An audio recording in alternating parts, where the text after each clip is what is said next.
নমস্কার, আমি পোস্টেড গ্রন্থি যে রোগগুলো সেগুলো সম্পর্কে বলছি। যে রোগ পুরুষদের জননতন্ত্রের একটি অঙ্গ হলো প্রোস্টেট গ্রন্থি। এটা মূল গ্রন্থি গোড়ায় থাকে, মূত্রগ্রন্থি যেটা গোড়া সেখানে থাকে। আর নানান কারণে প্রোস্টেট গ্রন্থি বেড়ে যায় ও তাতে প্রদাহ হয়।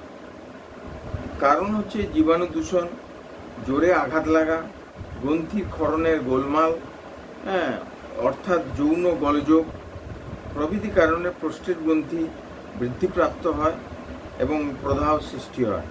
এগুলি এই রোগের কারণ।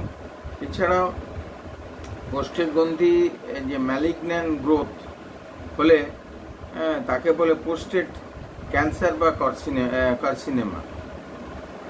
এটা কিন্তু কি কারণে এটি হয় তা সঠিক জানা যায়নি। কারণ কার্সিনেমার কারণ অজ্ঞাত। প্রোস্টেটের দীর্ঘদিন প্রোস্টেটের প্রদাহ এবং বা রোগে ভুগলে তা থেকে এই রোগ হতে পারে। আপনা থেকেই শুরু হয়ে যায়। তাই 1 নম্বর লক্ষণ যেটা হচ্ছে প্রোস্টেটে, 1 নম্বর হচ্ছে প্রোস্টেট গ্রন্থি আকারে বৃদ্ধিপ্রাপ্ত হবে। আর 2 নম্বর প্রোস্টেট গ্রন্থিতে খুব ব্যথা হবে, যন্ত্রণা অনুভূত হয় এবং বারবার প্রস্রাবের বেগ আসে, কিন্তু প্রস্রাব পরিষ্কার হয় না। 4 নম্বর হচ্ছে তলপেটে ফুলে উঠতে পারে। অনেক সময় ক্যাথিটারের সাহায্যে প্রস্রাব পরিষ্কার ভাবে করাতে হয়। তার ফলে কিছুক্ষণ কষ্টটা কম হয়। সেটা সাময়িক বলা যায়, কিন্তু পুনরায় মূত্রগ্রন্থিতে মূত্র জমে চাপ সৃষ্টি হয় এবং ব্যথা বা প্রদাহ শুরু হয়ে যায়। 5 নম্বর হচ্ছে ক্রমে ক্রমে প্রোস্টেট গ্রন্থিতে ক্ষত সৃষ্টি হতে পারে।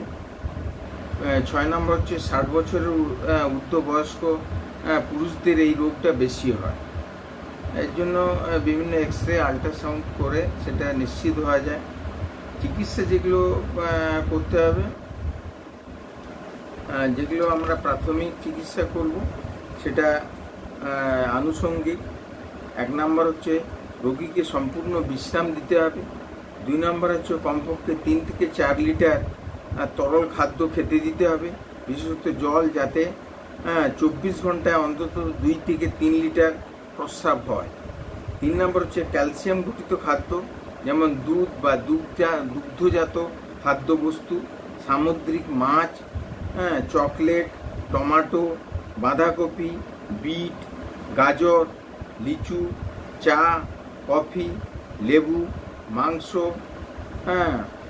ডিম, অম্লরোগের অ্যান্টাসিড জাতীয় বা ভিটামিন সি প্রভৃতি এগুলো খাওয়া যাবে না। 4 নম্বর হচ্ছে ঝোল ভাত, সেদ্ধ শাকসবজি, পাতলা দুধ বা তরমুজ, তালশাঁস ও মিছরির শরবত প্রভৃতি এগুলো উপকারী। এইভাবে এটা চিকিৎসা করতে হবে এবং ভালো থাকার চেষ্টা করতে হবে।